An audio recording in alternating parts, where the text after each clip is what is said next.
मेरे YouTube channel math solution में आपका स्वागत है।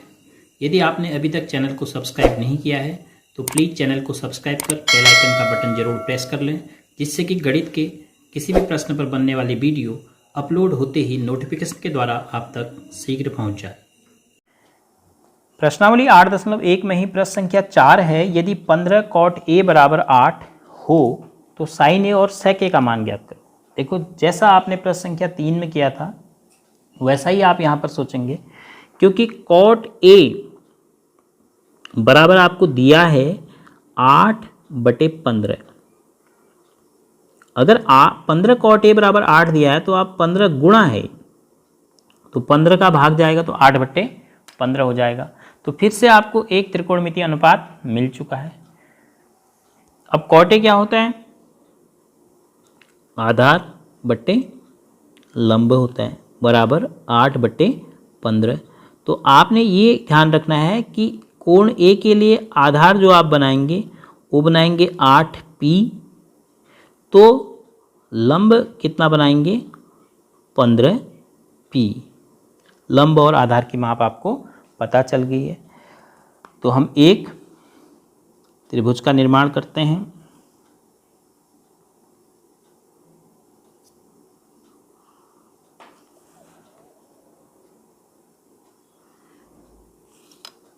इसका नाम हमने ए रख दिया। तो ए के लिए कोण ए की बात हो रही है। ए के लिए आधार है 8p, ये आधार हो गया, और ये लंब है 15p। तो इसका नाम हम बी रख सकते हैं। अब इसका नाम सी। तो सबसे पहले हम फिर वही काम करेंगे, तीसरी भुजा निकालेंगे।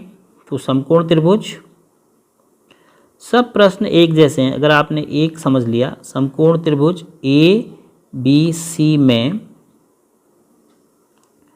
कर्ण का वर्ग बराबर आधार का वर्ग धन लंब का वर्ग। अब कर्ण कितना है नहीं पता, तो AC का वर्ग। आधार कितना है? 8p का वर्ग, धन लंब कितना है? 15p का वर्ग। ये लिखा कहाँ से आपने? वो रेफरेंस दे दीजिए, बौधायन पाइथागोरस प्रमेय है। तो AC का वर्ग बराबर हो गया 8 64p का वर्ग और धन 225, और इन दोनों को जोड़ा तो आपको 289p वर्ग मिला। तो AC बराबर 289p वर्ग का वर्गमूल, 289 का होता है 17 और p वर्ग का हो गया p। तो AC का मान आ गया, कर्ण का मान 17p।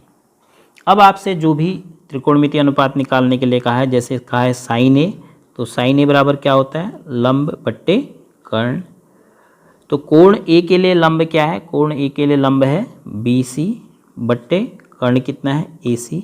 मान रख दीजिए, BC का मान 15p बट्टे 17p।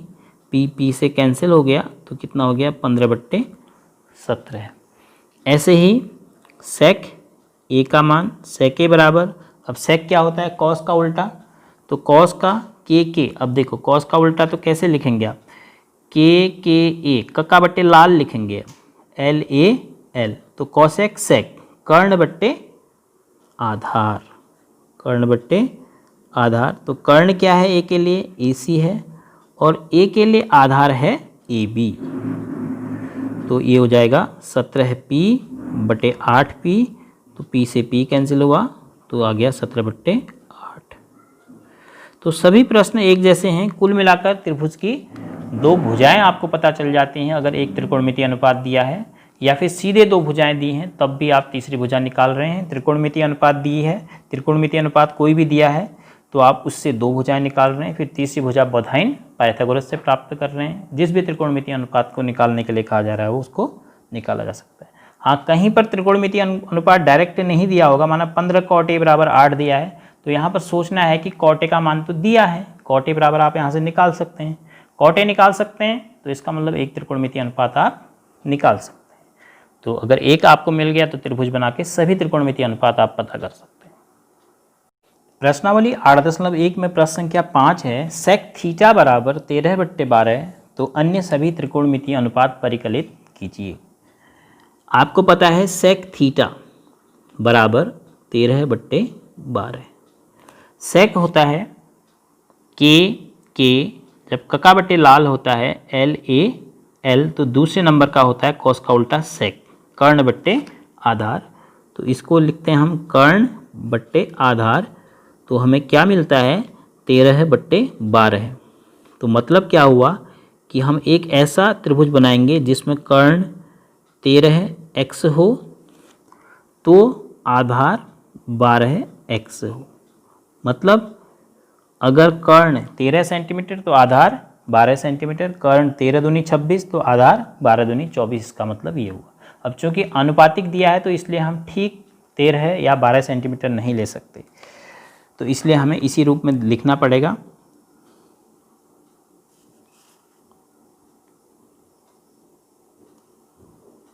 तो एक त्रिभुज हम बना लेंगे जिसके किसी एक कोण के लिए, अब यहाँ पर हम ABC अपने मन से किसी को भी लिख सकते हैं, अब क्योंकि ABC के रूप में हमें त्रिकोणमितीय अनुपात नहीं पता है, हमें थीटा के रूप में पता है। तो इसका नाम रख देते हैं हम थीटा। तो इस कोण के लिए हमें कर्ण पता है, इस कोण के लिए कर्ण ये है 13x, और इसी कोण के लिए आधार पता है ये है 12x। तो इसका मतलब हमें तीसरी भुजा AB नहीं पता है। तो बाकी सभी त्रिकोणमितीय अनुपात निकालने हैं, तो सबसे पहले हम तीसरी भुजा ज्ञात करेंगे। तो समकोण त्रिभुज ABC में तीसरी भुजा कैसे ज्ञात की जाएगी? कर्ण का वर्ग बराबर होता है आधार का वर्ग धन लंब का वर्ग। क्यों? यह बौधायन पाइथागोरस प्रमेय है। तो कर्ण कितना है 13x का वर्ग, आधार 12x का वर्ग और धन लंब AB का वर्ग। तो 169 x स्क्वायर ऋण 144 एक साथ पक्षांतर भी कर रहे हैं हम, x स्क्वायर बराबर AB स्क्वायर। तो AB स्क्वायर बराबर आ गया 25x स्क्वायर। तो AB बराबर हो गया 25x स्क्वायर का वर्गमूल बराबर 5x। तो AB का मान हमें पता चल गया। अब हमें क्या क्या निकालना है? हमें निकालना है साइन थीटा सबसे पहले। तो होता है लंब बट्टे कर्ण। थीटा के लिए लंब AB बट्टे कर्ण AC। तो बराबर कितना हो गया AB 5x निकाला है बट्टे 13x, x से कैंसिल तो 5/13, एक त्रिकोणमितीय अनुपात निकल आया। दूसरा कॉस थीटा। कॉस थीटा तो हम सीधे निकाल सकते हैं, सेक का उल्टा होता है। कॉस थीटा बराबर ऐसे भी लिख सकते हैं इसको 1/सेक थीटा। तो इसलिए बराबर ये हो जाएगा 12/13। सेक का ठीक उल्टा होता है कॉस। उसके बाद टेन थीटा। टेन थीटा बराबर होता है लंब बट्टे आधार। तो लंब कितना है थीटा के लिए AB बट्टे आधार कितना है BC। तो बराबर 5x बट्टे मान रखोगे 12x, तो x से कैंसिल तो 5/12 है। फिर उसके बाद कॉट थीटा। कॉट थीटा कैसे निकालें? टेन का उल्टा कर दें 1/tan थीटा। वैसे भी हमने क्या आधार बट्टे लंब लिखना है, तो 1/tan थीटा कितना हो गया 12/5 हो गया tan थीटा का उल्टा। अब उसके बाद सेक थीटा हमें दिया ही है। अब क्या निकालना है? पांचवा जो बचा कोसेक थीटा। और कोसेक किसका उल्टा होता है? साइन का। तो इसको लिखते हैं 1/sin थीटा लिख लेते हैं। तो 1/sin का मतलब साइन का मान 5/13 है। तो कितना हो जाएगा 13/5। तो ये सभी त्रिकोणमितीय अनुपात हमने निकाल दिए सेक थीटा बराबर 13/12 की मदद से।